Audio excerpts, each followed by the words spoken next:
Monitor AOC. AOC ada contoh? Tolong ambil AOC 25 inci. Okay, so sekarang tengah cari komputer bajet 2000. Hari tu kita buat yang 4000 punya kan. So ni kita nak bagi 2000 pula. Boleh buat dua monitor juga ni kan? Boleh. Dua monitor pun boleh. Untuk kerja lah, tak boleh main game sangat lah. Tu boleh juga main game kan? Light boleh lah. Sikit-sikit lah. Ini kotak kosong ada kat belakang kotak dia, ambil satu kotak dengan monitor AOC. So ni kita bagi pasang. Sebab hari tu saya suruh korang pasang sendiri, tak reti saya pasang terus. Ya. Okey bang. Assalamualaikum. Thank you bang. Salam. Oh, tak ada yang beli apa-apa sini? お前はもう死んでいる。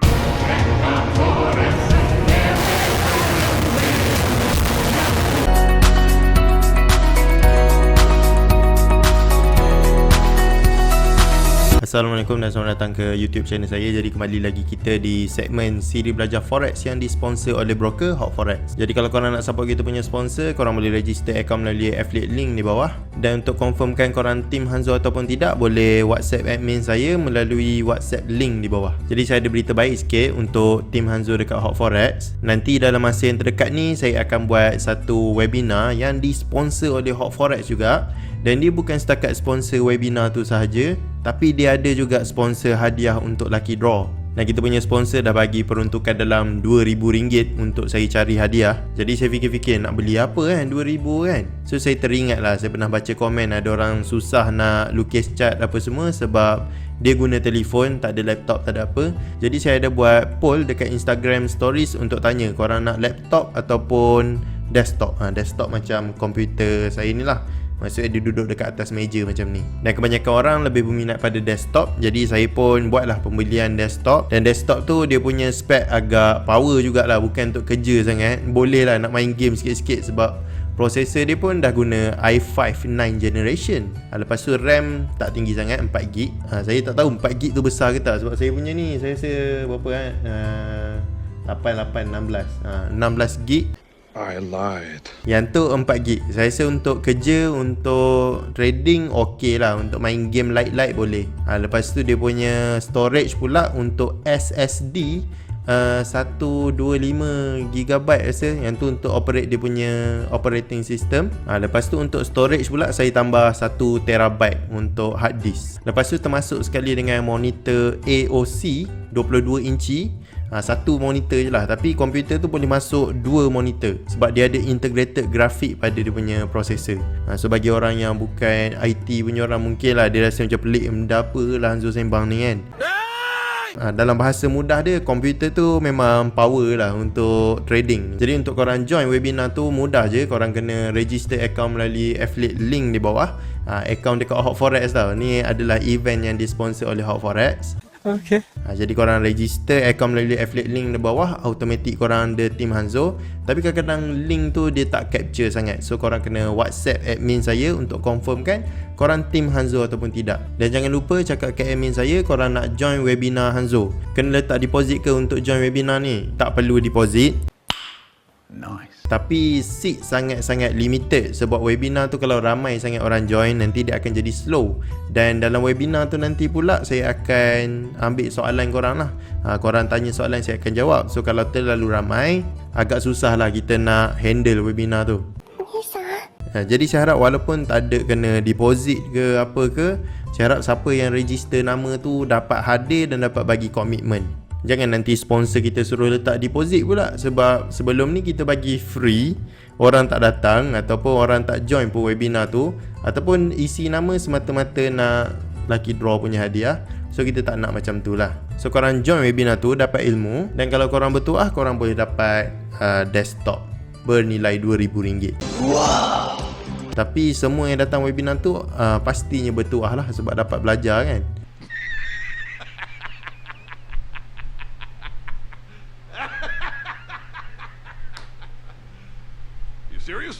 Ilmu ni tiada nilainya. Sebab ilmu yang saya nak ajar ni, korang boleh buat duit sendiri. Korang sendiri boleh beli desktop tu.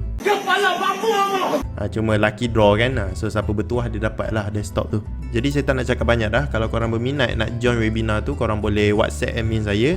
Tapi admin saya dia akan reply Isnin sampai Jumaat lah. Dan webinar tu dalam masa yang terdekat. So kalau korang tengok video ni dalam seminggu 2 minggu macam tu, mungkin dah terlepas lah offer ni. Siapa suruh tak subscribe? Pada bapak kau. Kalau korang subscribe, mesti korang dapat notification awal berkenaan video ni. Dan untuk tahu ada kekosongan lagi tak dalam webinar, korang boleh WhatsApp admin saya lah, tanya dia. Jadi tak nak cakap banyak dah. Hari ni kita nak belajar berkenaan base break entry digabungkan dengan base break return entry. Jadi topik hari ni masih lagi berkenaan base. Let's go. So kita recap sikit apa yang kita dah belajar minggu lepas. Base break entry. Kat sini ada base, kat sini dia break, dekat sini kita akan entry. So selepas kita entry, price akan drop. So kalau kita tengok dekat description ni, base break entry adalah entry yang dilakukan di luar daripada kawasan base. Apa yang dimaksudkan di luar daripada kawasan base? Kalau ni kita panggil sebagai dalam lah. Ni adalah jarak base. Sekejap saya lukis sikit. So ni adalah base kita dan kita entry dekat luar. Ni adalah kawasan base. So ni di luar base. So apa-apa entry yang dilakukan di luar daripada base adalah base break entry. Tak kisahlah korang nak instant entry ataupun korang nak letak sell stop dekat bawah ni layer-layer ke, asalkan dia di luar daripada base, dia adalah base break entry. Kemudian kita tengok base break return entry. So kita ada base, kita ada break, lepas tu dia return balik. Macam mana nak tahu? Candle return adalah candle yang kembali ke dalam base. Dia adalah candle yang pertama memasuki base. Selepas dia return, korang akan buat entry sama ada korang nak sell limit ke, ataupun masa dia naik dekat sini korang terus instant ke, depend. Yang penting base break return entry ni adalah entry yang dilakukan di dalam kawasan base. Seperti yang saya tulis nota kat bawah ni, base break return entry adalah entry yang dilakukan di dalam kawasan base. Nampak tak kawasan base kat mana? Ni kita lukis kawasan base. Ni adalah kawasan base. So kita melakukan entry dekat sini. So kita tengok sikit chart untuk bagi gambaran sikit, takut ada yang lupa. Okay, ni contoh base break entry. Nampak? Kita ada base. Kita zoom sikit . So ni kita ada base break entry. Kita akan entry kat mana? Kita akan entry dekat sini. Tapi untuk base break return entry, kita boleh, contoh kita ambil dekat sini . Untuk base break return entry, okay, ni kita boleh tandakan sebagai base break return entry. Mana kita punya entry? First entry adalah dekat sini . Nampak? Dia return balik, kita terus instant. Okay, lepas dia return, dia pun turun. Itulah base break return entry.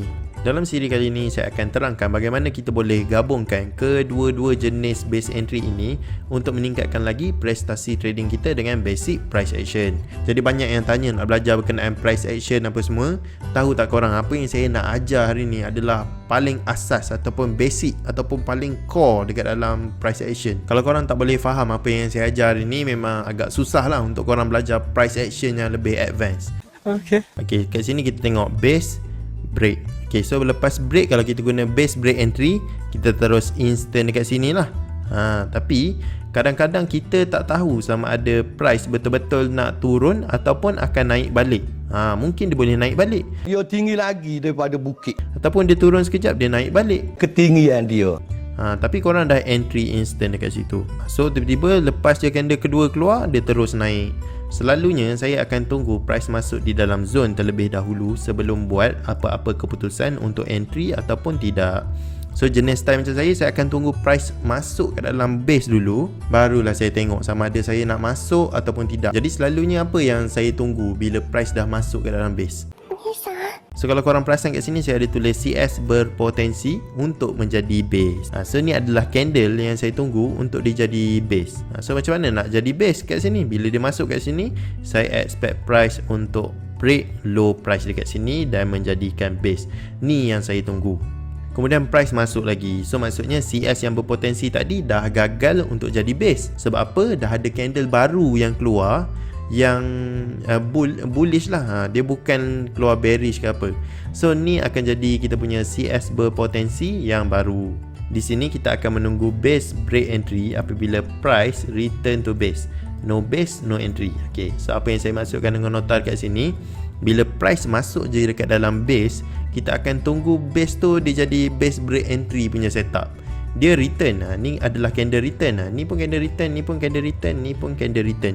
Tapi mana candle return yang menjadi base? Faham tak? Mana yang telah menjadi base lah, korang faham tak? What? Sekejap saya tunjuk. Price yang return telah membentuk base baru hasil daripada interaksi dengan drop base drop di sebelah kiri. Yang mana? Ni drop base drop sebelah kiri. Dia return semula dan terhasilnya base daripada interaksi. Nampak dekat sini base yang datang balik. Ni adalah base yang di sebelah kiri. Ni adalah berinteraksi antara dua. Korang tengoklah, dua base ni berinteraksi.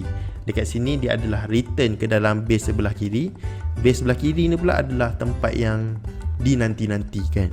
Alam Bazrah. Dipanggil alam tarik mata. So di sini kita boleh melakukan entry base break entry dengan lebih yakin. Sebab apa? Bila price dah masuk ke dalam zone ni, dia melakukan price action, dia berjaya untuk menolak price. Jadi disebabkan kekuatan ni, kita ada confirmation bila kita buat entry. So kalau korang tengok kat sini, so bila jadi base break, kita terus entry. Berbeza dengan kalau kita entry dekat sini, yang tadi base break entry terus, kita tak tahu dia betul-betul boleh tolak ke, apa interaksi dia, daripada mana kekuatan dia dapat untuk tolak. Tapi kalau macam yang base break return entry ni, lepas tu dia jadi base break entry, kita akan nampak dia dapat kekuatan daripada belah kiri ni. Jadi agak pening penjelasan ni. So jom kita tengok dekat chart untuk dapat gambaran yang lebih cantik lah. Macam contoh tadi, cantik jugalah. Okay? So dekat sini price return balik. Ni kita dah lukis base. Lepas tu ni adalah base break return. So dia return dekat sini, tak jadi base, dia kena candle bull. Okay. Dekat sini keluar candle bull, tapi dia gagal, nampak tak? Tak ada price yang berjaya pecahkan low price kat sini. Ada tak price yang pecahkan low price kat sini? Tak ada kan? Yang ada pun dekat sini lah, tapi dah jauh lah dia pergi kan. Lepas tu dia datang lagi, warna biru keluar. Nampak warna biru keluar kat sini. Okay. So bila warna biru keluar dekat sini, dia jadi base. Lepas tu dia break. So kita akan entry instant kat sini selepas candle close. So selepas candle close, floating dalam 0.3 pips, terus turun sampai 82 pips. So ni lah entry price action. Walaupun tak nampak sniper dekat dalam screenshot macam sifu-sifu, tapi floating dia lagi ganas lah, kata dia terus terjun. Jadi contoh lain ada lagi dekat sini. Ni jenis rally base drop. Nampak rally base drop, base break, korang boleh terus entry. Tapi apa confirmation korang? Confirmation korang adalah base dekat sini. Nampak? Dia return dan melakukan base. Nampak tak? Macam mana kita tahu dia melakukan base? Dia telah break. So selepas dia break, korang boleh instant entry kat mana? Korang boleh instant entry kat sini. Dia floating dalam 2 pips, dia naik balik dekat dalam zone dalam 5 pip, kemudian akhirnya dia turun juga. Sebaiknya apabila kita ingin menggunakan setup combination base entry ni, pelaksanaan entry mestilah dilakukan dalam trading range. So ni contoh trading range. Kita ada dekat sini high, low, lower high, lower low, lower high, lower low.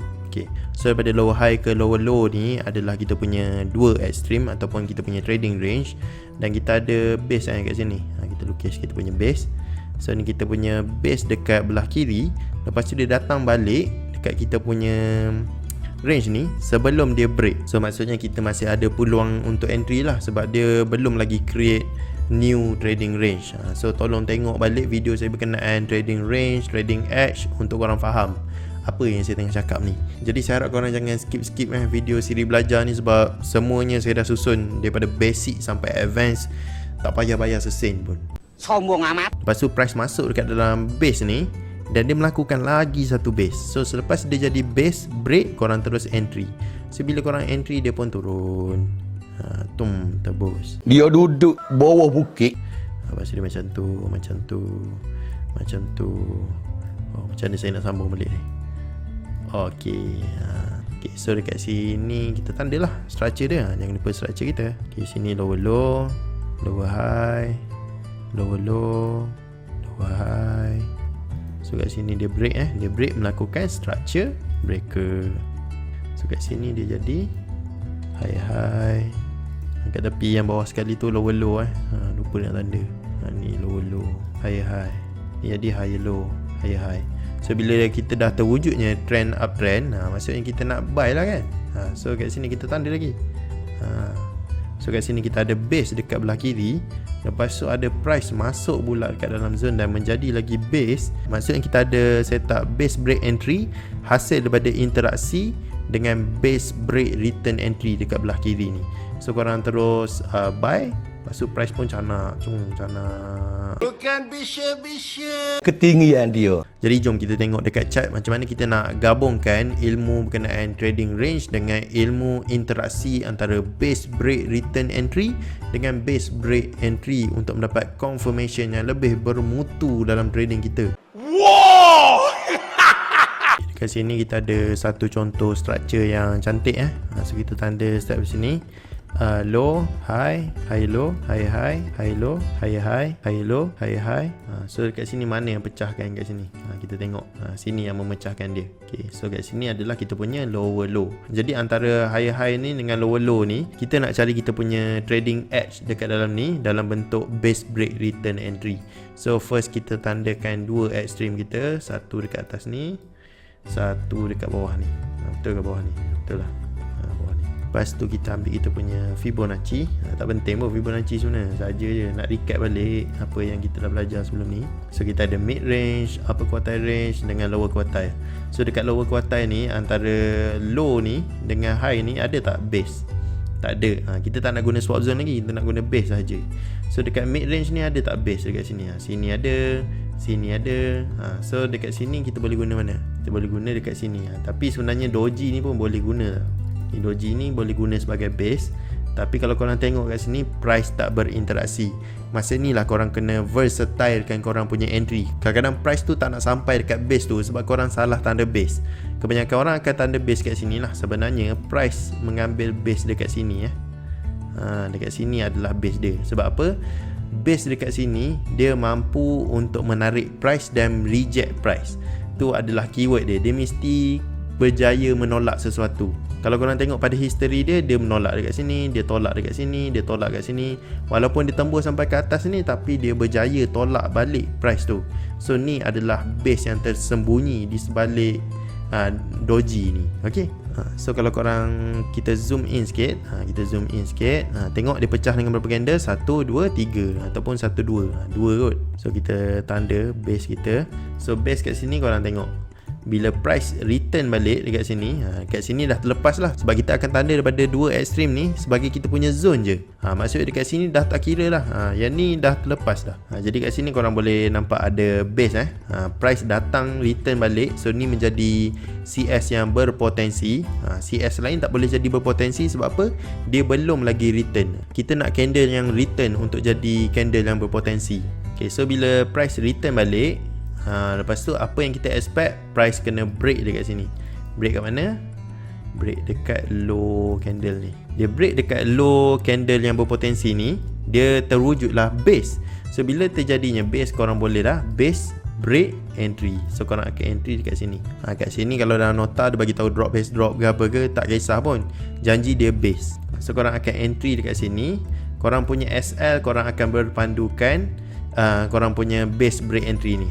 Korang kalau ada modal lebih untuk tahan floating, boleh juga letak SL sampai atas ni. So ni adalah SL base. Yang bawah ni pula adalah SL price action. Okay. So depend pada korang. Korang nak mana satu. Okay. So just atas daripada base, kalau korang tengok price datang balik, price datang balik, korang boleh lah buat base break return entry kat sini. Tu kalau korang berani lah. Okay. Selalunya saya akan biar je satu macam tu. So dia floating dalam 12 pip. Lepas tu dia drop sampai berapa ni, 52 pip. Paling jauh dia pergi 63 pip. Okay, jadi saya rasa tu je kot penjelasan berkenaan base break entry dengan base break return entry serta aplikasi menggunakan trading range. Dan saya tahu benda ni mungkin agak complicated, agak mengelirukan bagi sesetengah orang, tapi saya harap korang dapat hadam perlahan-lahan sebab benda ni memang sangat-sangat berguna dekat dalam trading dan saya memang guna pun benda ni. Jadi korang tak payah nak bayar saya ke masuk kelas pelik-pelik ke untuk belajar benda ni, saya dah bagi free dah. So korang korang ambil lah, korang belajar, korang study, korang praktis sampai betul-betul mahir benda ni. Dan kalau korang nak praktis sama-sama, nanti boleh join webinar. So webinar tu bukan saya ajar ke apa, korang tanya soalan berdasarkan apa yang kita dah belajar dalam siri belajar. So kita boleh discuss sama-sama dalam webinar tu berkenaan apa-apa kekeliruan yang ada lah dalam benak hati berkenaan apa yang saya dah ajar dalam siri belajar ni. Dah 30 episod, mesti ada persoalan yang tak terjawab ke apa ke. So korang boleh tanya dalam webinar tu nantilah. Dalam masa yang sama, korang berpeluang juga untuk menang hadiah lucky draw berupa desktop bernilai RM2,000 berserta monitor, keyboard, mouse semua sekali. Tapi kalau korang menang, korang memang kena datang dekat saya untuk ambil, sebab saya tak nak post benda tu kan, nanti dia buang-buang ke campak-campak mahal barang tu. So korang kena datang dekat saya ambil sendiri. Kalau korang daripada jauh ke apa ke, saya belanja lah minyak kereta ke apa ke, janji korang datang dekat saya ambil barang tu, lepas tu korang balik lah rumah. Takkan nak balik rumah saya kot.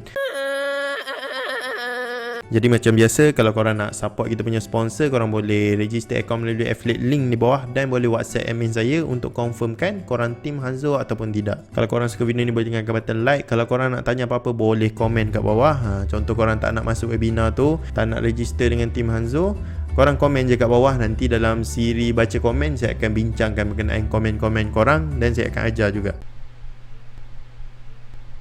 Korang support saya ke tak support ke, saya tak akan bagi. So korang janganlah pelik-pelik Jadi kalau korang belum subscribe, boleh subscribe ke YouTube channel ni dan turn on notification button. Manalah tahu bila saya dah baca komen korang, dah explain apa semua, korang tak dapat notification video yang saya tengah explain berkenaan persoalan korang. Jadi itu saja daripada saya. Assalamualaikum, bye.